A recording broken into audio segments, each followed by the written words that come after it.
Have you ever heard people talk about the idea of peaking too soon? Yeah, if you're cool, you're just 14. know it's all downhill from here. And pretty privilege is a thing in school, too. My name's Evan. This is my co-host, Cole. What's popping off? I feel like I could be a Disney prince. Cole just solved global warming right now. Juice WRLD recently released a song, and he actually has passed away. I think Taylor Swift's overrated. The number one podcast on Mars. Good morning, everybody. Welcome to That is how we the start Run the them. Culture podcast, the number one podcast on Mars. On Mars. Good morning. We have such an amazing guest today, Cole. I know, I'm kind of excited about it. I could not sleep last night.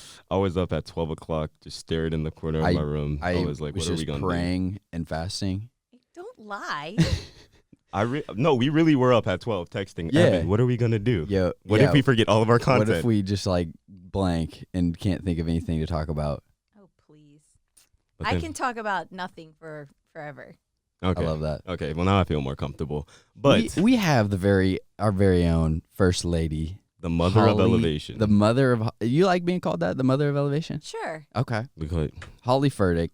Mother of the house. In our little Mother room, of the house. she walked in and said, dang, this room looks really small.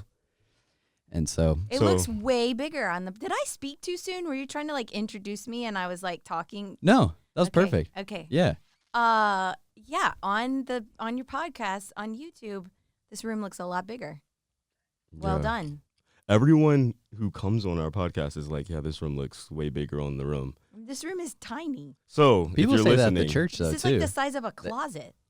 A nice Yeah, closet. it's a nice closet. A nice closet with, table With and really cool lights. And cool lights. Mhm. I don't and a know. big This is TV. we need a new room. You We'll know, get that maybe upgrade one day. maybe one day we'll upgrade and get a podcast room. Holly, I got a really important question for you. This is probably the most important question All right, that I'll Yeah. ask.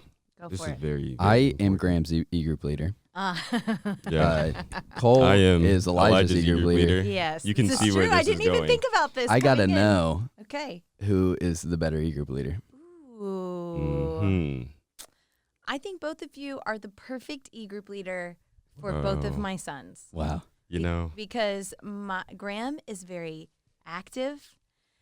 He likes He is. you connect with him through activity. Yeah. And Elijah is not as active. Elijah connects more through conversation. yeah. And so I think both of you are perfect for both of my Wow. sons. You know, that was probably the best answer. That was a They great love, answer. they love you guys. You know, I'm They gonna really put it love in you my guys. eval. The best e-group leader in quotations Yeah. for Elijah, just For because I didn't get the title for number one. Dang. But even though we are both number one in like the same sequence, that's fitting. I yeah. am going to say, though, you guys are going to have to really step it up this year at YTHX, because the trickiest part about my kids having Elevation staff members as their e-group leaders is when it comes to YTHX, their e-group is like, Yeah. Yeah, you that's guys are going to have to come up with a I solution for got that. 2 replacements on the ready. Good. Good I'm people. gonna just have them all at Elevation. We'll slumber party in the orange room. Okay. You know, Get your sleepover. you got to keep an eye on both babies at the same time. That's But talking about e-group leaders, I was thinking, when you were growing up in Florida, going to church, did you have an equivalent of an e-group leader, somebody who was pouring into you during your teenage years? So my dad was a pastor, Mm-hmm. and grew up in Miami, Florida. In the 90s, we wouldn't have had like a small group. We would have had Sunday school, Okay. and then we would have had like youth group, like old church basement youth group. Okay. like every Wednesday. What was e-group like? So like, can you picture a fellowship hall with the poles all through the middle of the Yeah. room, and you have to set Yeah. up the chairs kind of so that the poles aren't blocking anybody's view. Yeah. Then an overhead projector and a kid with a guitar, and then the youth pastor would get up and do a little sermonette, and we would sing, we would do motions to all the songs. Yeah. Mime worship. So yeah. So, but then my parents left that church when I was going into 10th grade, and they they went to be a part of a traveling itinerant ministry. And so there's lots of fun facts about me that you guys don't know, but I lived in a camper for my whole high school, 10th grade, 10th, 11th, and 12th grade. my family, we lived in a camper. No way. And we traveled around and went to different churches and did all in Florida or like around the all whole? over we left Florida, and this ministry was based out of Michigan. But we would go to a different church for 3 weeks at a time, and we would like do revival ministry in the church. Wow. So the cool thing was the people, so it wasn't just my family. We were on a team of there were like 30 or 40 people that would travel with us to every church. I mean, I feel like I just see like 5 campers just running down the highway, just rolling deep with the. Well, there were exactly 5, and then there were 3 families, and then there were also people who were either married without children or single, or lots of people who were taking a gap year or whatever, and they were like the singers and the children's workers and all of that, and those people stayed in host homes at the church.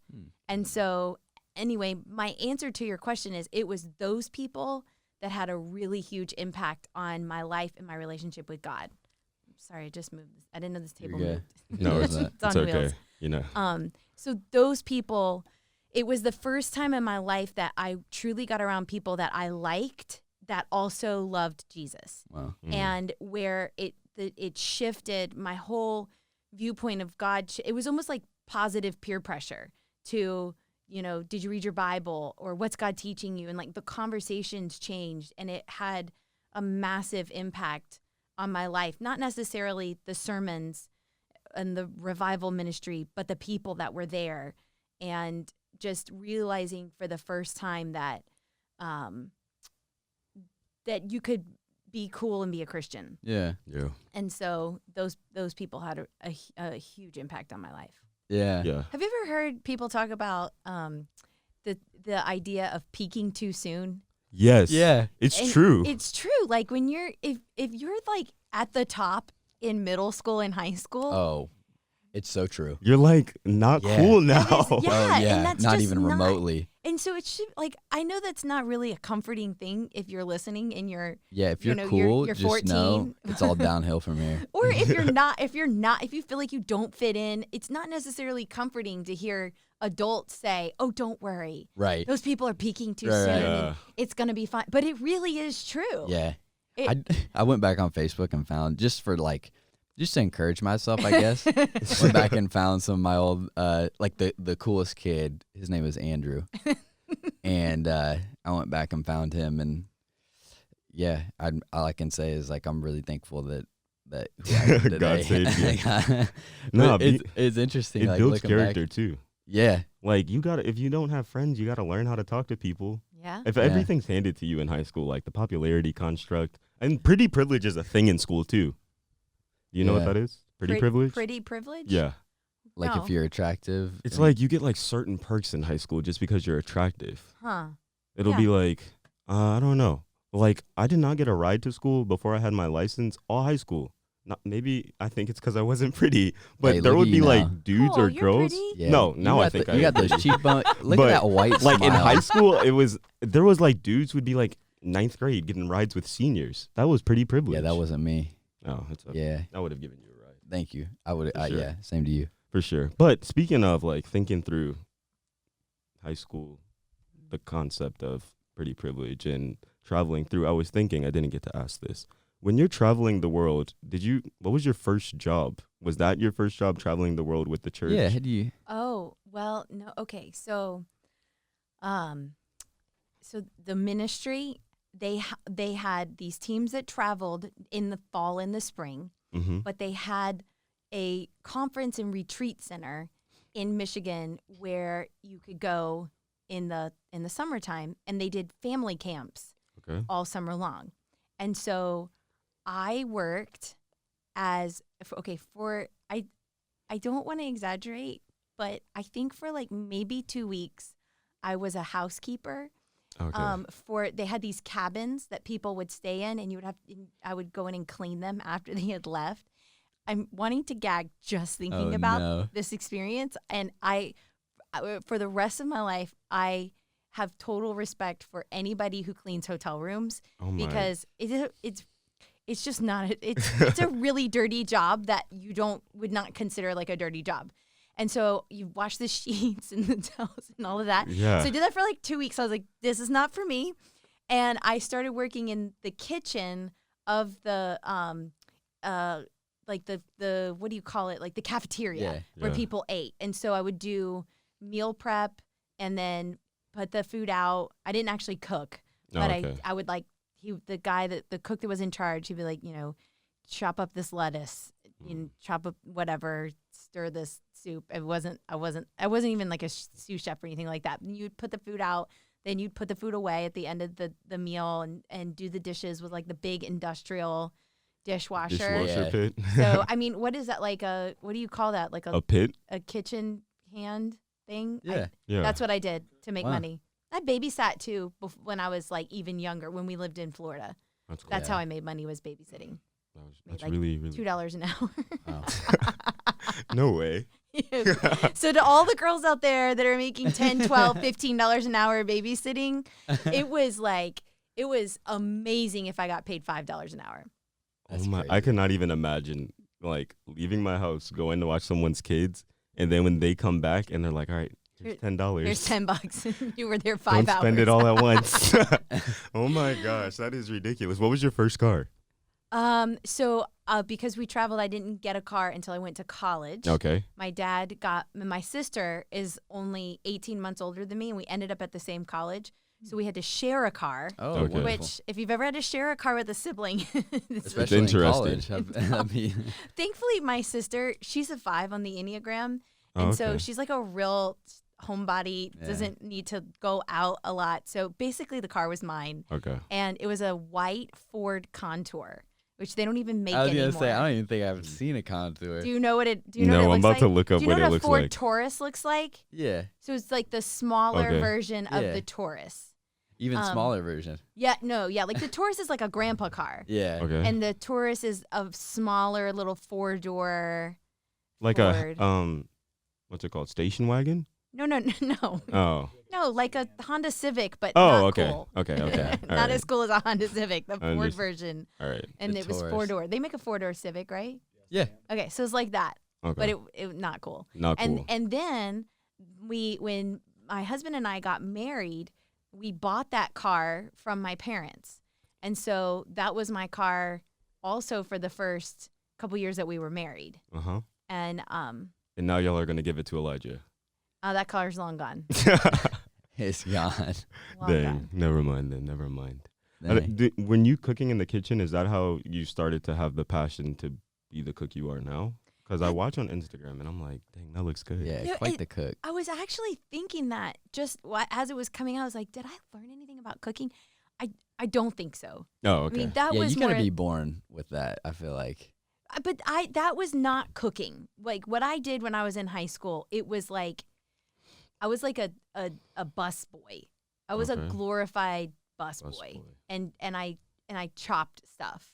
And it was like mass camp food. You opening up massive cans of spaghetti sauce and warming it up. And you know what I mean? Like it Yeah. wasn't No seasoning, just chopping. I didn't do any of that. But So hey, if you can work with that, I mean, I don't know. I think I learned how to cook from watching my mom. Mhm. My mom is a really good cook, and she didn't necessarily like force me to cook, but I would help her, but actually when Stephen and I were about to get married, he goes, "Can you cook?" And I was like, "Yeah, I can cook." And he goes, "What can you cook?" And I said, "Brownies and macaroni and cheese, like Yeah. Kraft macaroni and cheese out of the box." Okay. And that was it. And so when we started out, we just didn't have money to go out to eat. And I'm really picky about the way my food tastes. So y'all ate brownies and Kraft. We ate brownies and crap. We ate hot dogs, tacos, lots of like hamburger helper type, yeah, Meals. meal, like those like chicken, those meals that Yeah, you yeah. buy and you just Yeah. add chicken to or whatever. Yeah. And then I don't know, just developed over time. Just clarifying, you know how to make like mac and cheese in the oven now, right? Well, yes, Okay. for sure. But when I make mac and cheese, I usually make it in my crock pot. Crock I've never heard Slow of crock cook. pot mac and cheese. It's really good. Oh, okay. It's really I'll good. take your word for What it. do you put in it? I mean, everything. It's got eggs, cheese, lots of cheese, Condensed sour milk? cream. We just condensed milk and milk. And like you do the whole thing, and then you put the noodles in, and you just put it in your crock pot. It's Wow. Wow. it's delicious. I think the recipe's on my website. Okay, Okay. well, you know what? HollyFurtick.com. Go check out the Yeah, put that website in if the you want the mac and description. cheese. Check That For all the sounds mac good. and cheese fans out there. Well, I've been thinking though, because how do you balance being a mom and being a preacher? Because you can't preach a sermon and then go home and make crock pot mac and cheese. Like you you got to can. be drained. You do both of those in the same day? Not in the same day necessarily, but it's something that I've had to learn to do. It's something that I definitely was not good at first. Like the first several sermons that I preached, I would have to shut down my entire life for like a month. Uh-huh. Not necessarily a month, but like I couldn't do anything, and my kids were little, so I'd hire a babysitter to watch them so I could work on the sermon. I mean, Yeah. it just was like a very low capacity person at that stage in my life. But I think I've got systems. I've got people who do help me. I'm not like out there, necessarily trying to do everything on my own. I'm really smart about it. My kids are a lot older. So if I'm like, I'm not making food tonight, guys, go for it, then They you won't know, starve. they won't starve. I mean, the person who would be the most upset about that of my kids would be Elijah. Like Mhm. Graham and Abby are cool to eat cereal and, peanut butter and jelly, Every but day. Elijah, he, I feel like he doesn't eat hardly anything. he doesn't eat stuff like that. So he's very disciplined in what he eats. Yeah. Mhm. So he's more like but he eats leftovers. So I mean, to answer your question, I don't get it all done, but I do have I have more systems in place. I have certain meals that I try to keep the ingredients in my house that I can make really quickly. I mean, even just like eggs and bacon. Yeah. Breakfast or dinner, guys, whatever. And like knowing just little things like that help you be able to, it's just like being a working mom. Yeah. But like you're writing a sermon. Yeah. Sure. So, What did you want to be growing up? the Like, what was the original only dream? thing I ever wanted to be was a mom. Really? The only thing I ever imagined myself being was a mom. Mhm. And fun fact, I didn't realize until, like my whole dreams came true when I got pregnant with Elijah. Mhm. But I didn't realize until like we went for the ultrasound and they were like, you're having a boy. I didn't realize that my whole life I'd only pictured myself having girls. Because I grew up in a house with only girls. I have two sisters. Yeah. And so it's just funny that I cried because I was like, I'm having a boy. I don't even know what to. I Yeah. don't know What do I anything do about with boys. it? And so, but I'm so glad I have two boys and a girl, and I love having only one girl. I love having boys. Boys they're so much fun. Yeah. And it's really a really amazing experience to raise boys. So, but to answer your question, I only ever wanted to be a mom. And then when I became a mom, it was one of the most difficult experiences of my life because I'd spent my whole life imagining, just like my baby on my hip going everywhere with me. Mm. But babies are not like that at all. Yeah. And and mine were pretty fussy babies. And so it was just like, it's just funny because a lot of times when you have this one thing that you want in life and then you get it, it's just not, it's amazing being a mom. It is the greatest experience in my life, but it is nothing like I imagined it would be. Yeah. So, but I got a degree in education and I was a teacher for 3 years. Wow. What grade? Taught 5th grade for 1 year, and then I taught 7th grade for 2 years. Wow. 7th grade.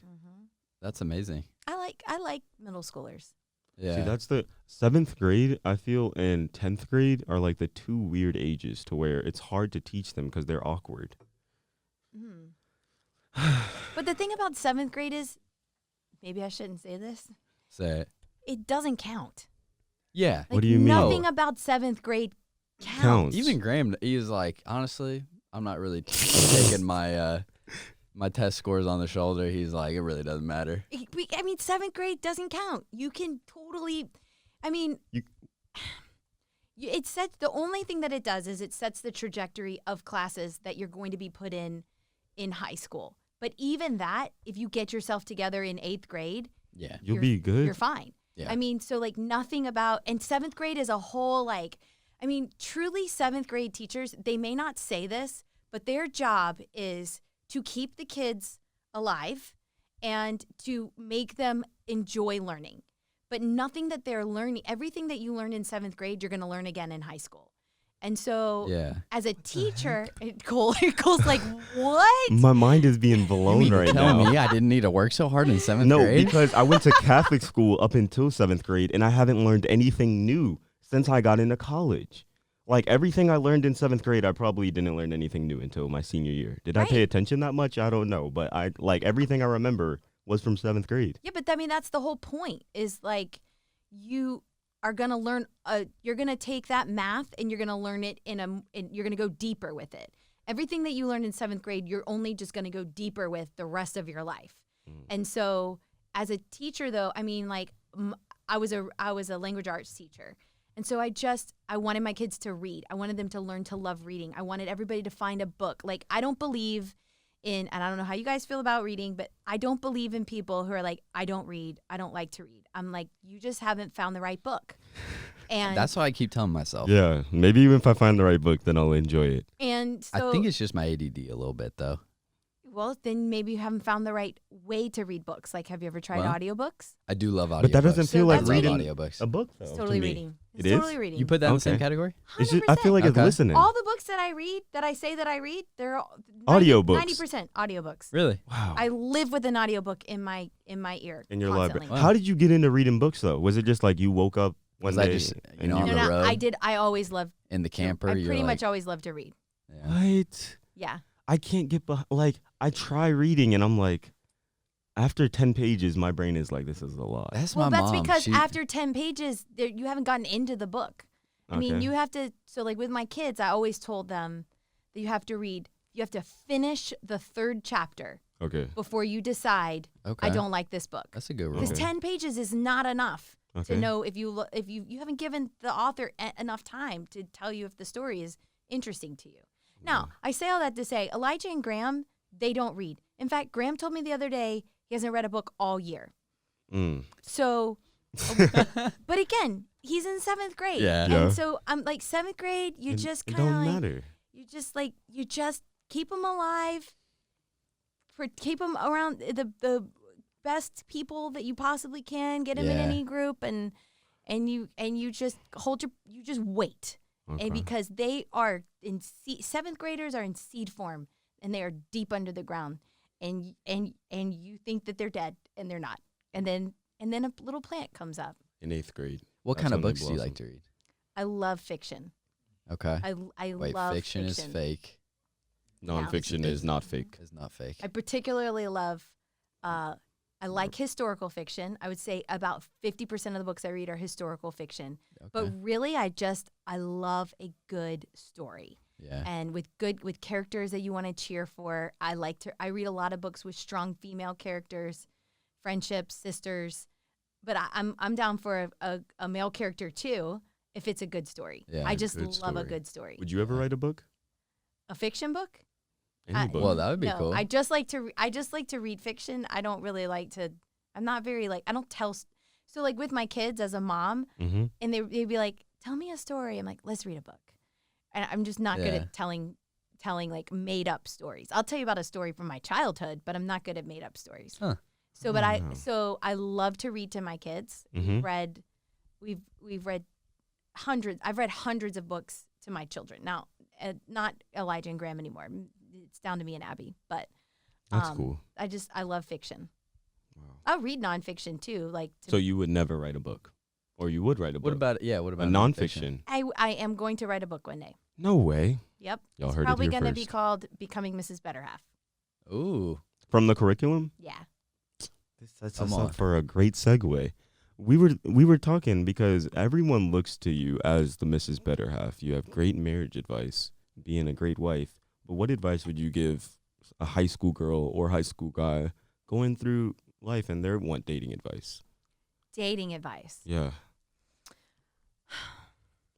Okay. I would say,